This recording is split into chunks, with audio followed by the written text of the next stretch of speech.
রাত 1:32-এ পিকনিকের খাবার খেলাম, তাও আবার পুকুর পাড়ে বসে। আর চা খেলাম ভোর 3:30-এর সময়। তোমাদেরও কি এই অভিজ্ঞতা হয়েছে আমাদের মতো? তাহলে জানাবেন তো কমেন্টে। হঠাৎ করে সবাই বলল পিকনিক করব, তো ইচ্ছা যখন হলো সবাই মিলে লেগে পড়লাম পিকনিকের কাজে। তো চাঁদা ছিল 120 টাকা করে। তার মধ্যেই হয়েছিল বিরিয়ানি, স্প্রাইট, আর ছিল ভোরবেলা আমাদের চা। পিকনিকটা প্রায় সারা রাত ধরেই হয়েছিল আর কি, এমনই বলা চলে, কারণ আমরা কেউ সেদিন সারা রাতে ঘুমাইনি। সন্ধ্যাবেলা থেকে রান্নার জোগাড় করা হচ্ছিল, তারপর খেতে খেতে বেজে গেছিল রাত 1টাও তার বেশি। আর আমরা সারা রাত জেগে পিকনিক করেছিলাম আর অনেক অনেক আড্ডা দিয়েছিলাম। আসসালামু আলাইকুম বন্ধুরা, কেমন আছেন সবাই? তো আজকে আমি আপনাদের সঙ্গে একটি পিকনিকের ব্লগ শেয়ার করতে যাচ্ছি। এই দিন ছিল বৃহস্পতিবারের রাত।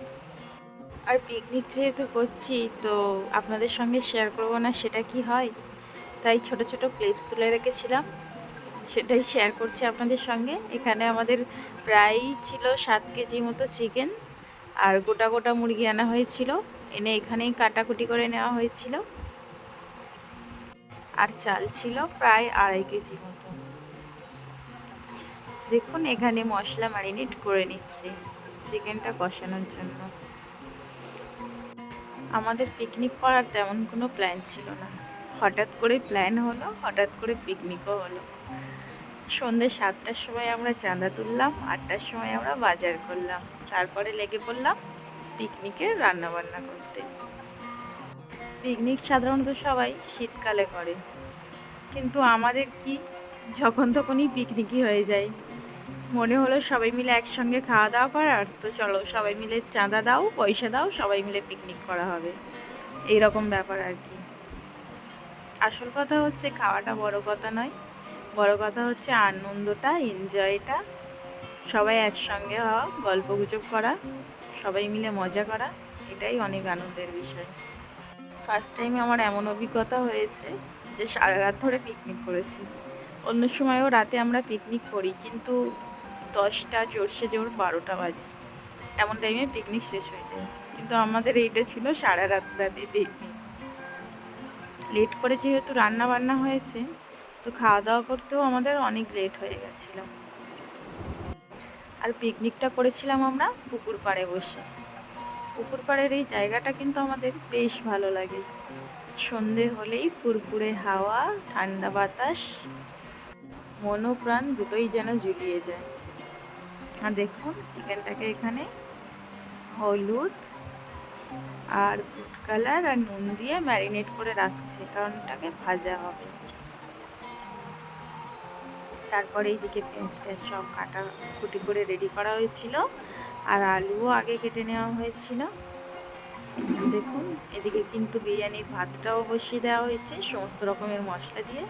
আর এখানে বিরিয়ানির জন্য দুধটা ফুটিয়ে নেওয়া হচ্ছিল, এটা কিন্তু ঘরেই করা হয়েছিল গ্যাসে। তারপর হয়েছিল পেঁয়াজ ভাজা, আলু ভাজা, তারপর করেছিল চিকেন কষা। এখানে চিকেন কষার তৈরি চলছে, আর অবশেষে হলো বিরিয়ানির লেয়ারিং। আর যতবারই আমি বাবার বাড়ি যাই, ততবারইও আমাদের পিকনিক হয়, কারণ আমার বোনেরা সবাই, আমার কাজিনরা যারা আছে, তারা সবাই অনেক জেদ করে, দিদি তুমি এসছো, এবারে কিন্তু পিকনিক করতেই হবে। চাই সেটা বর্ষাকাল হোক, শীতকাল হোক, আর গরমকাল হোক, কোনো ব্যাপার না, পিকনিক করা নিয়ে কথা, পিকনিক করতেই হবে, এই রকম বিষয়।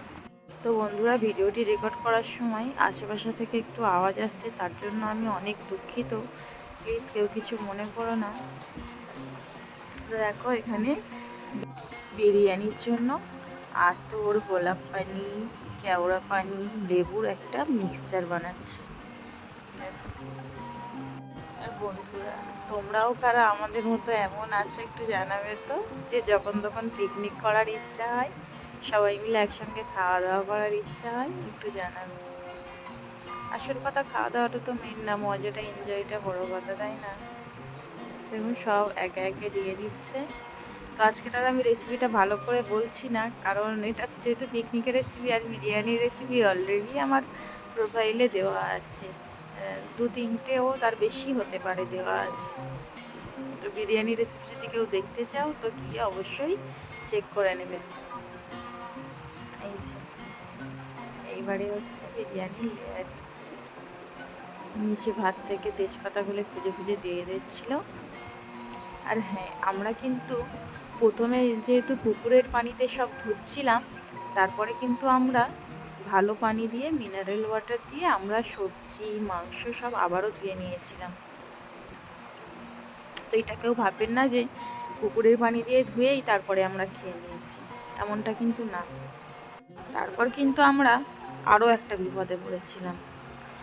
সেদিন সারাদিন রোদ হয়েছিল, কিন্তু পরে আবার দুপুরের পর থেকে আবার কিন্তু বৃষ্টি শুরু হয়ে গেছিলো, যার কারণে চারিদিক ভিজে ভিজে ছিল। আর পিকনিকটা যেহেতু আমরা কাঠের চালে করব বলে ভেবেছিলাম আর পুকুর পাড়েই বসে, তাই কাঠেই করতে হয়েছে। কিন্তু কাঠগুলো অনেক ভিজে ছিল, আর সেগুলো ওই রাতেই আমাদের গাছ থেকে ভাঙা হয়েছে। কি আশ্চর্যকর বিষয়, তাই না? বোনেদের আবদার, পিকনিক করব, বাড়ি থেকে কাঠ নিয়ে আসা যাবে না, গাছ থেকে ভাঙতে হবে, চাই সেটা ভিজে হোক আর শুকনো। তাই আমরা আধ ভিজে কাঠ নিয়েই রান্না করতে গেছিলাম। প্রচুর ধোঁয়া হচ্ছিল প্রথম দিকে, পরবর্তীতে কাঠগুলোকে আবার গরম করে নিয়ে রান্না করলাম। তো দেখুন লেয়ারিং করে দিচ্ছে বিরিয়ানিটি। প্রথমেই ভাত দিল, তারপরে বিরিয়ানির গুঁড়ো মশলা দিল, তারপর দিল পেঁয়াজ বেরেস্তা, আর এই দেখুন আলু ভাজা, চিকেন কষা সব একে একে কিন্তু দিয়ে দিল। আর একটা জিনিস শুনুন না, বিরিয়ানির থেকে যদি বিরিয়ানির মানে ভাতের থেকে যদি মাংসটা বেশি থাকে তাহলে কিন্তু খেতে বেশ মজা লাগে, তাই না? তো আমাদেরও সেম হয়েছিল, ভাত চালের থেকে কিন্তু মাংসটা অনেকটা পরিমাণে বেশি ছিল, আর সবাই অনেক মজা করেও খেয়েছে। এই দেখুন আবার উপরে দিয়ে দিচ্ছে বিরিয়ানির গুঁড়ো মশলা, তারপর দিয়ে দেবে এর উপর থেকে এই যে গোলাপ পানি, কেওড়া পানি, মিষ্টি আতর সব কিছুর মিক্সচারটা বানিয়ে রেখেছিল সেইটা, পুরো 1 গ্লাস। তারপরে দিয়েছিল পুরো একটা ডিব্বা, পুরো সম্পূর্ণ ঘিগুলি। এখানে কতটা পরিমাণে ছিল সেটা আমার জানা ছিল না, আর ভিডিওটা যেহেতু নিশা রেকর্ড করেছে তো আমি অতটা দেখিনি। আমি কিন্তু ভিডিওটা এডিট করতে গিয়েই দেখলাম কী কী দেওয়া হয়েছে না হয়েছে।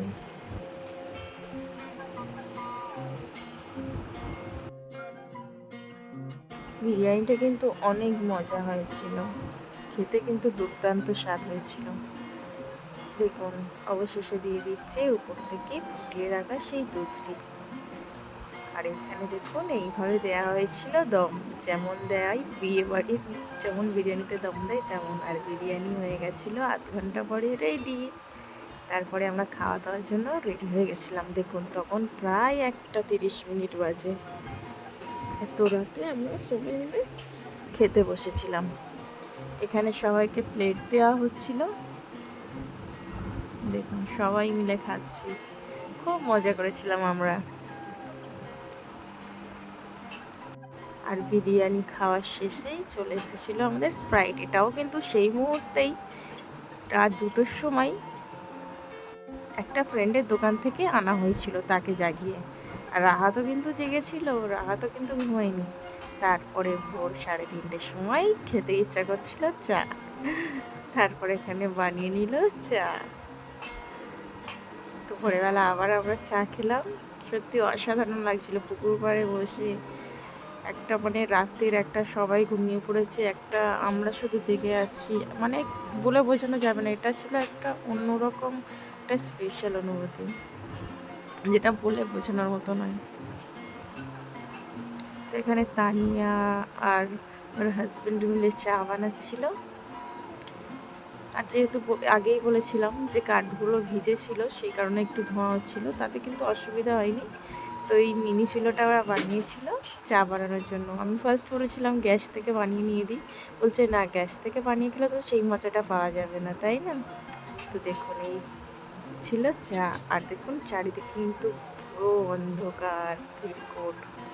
তারপর গল্প করতে করতে রাত কেটে গেল, হয়ে গেল ভোর। আর এটা ছিল লাস্ট ভিডিও। ভিডিওটি ভালো লাগলে অবশ্যই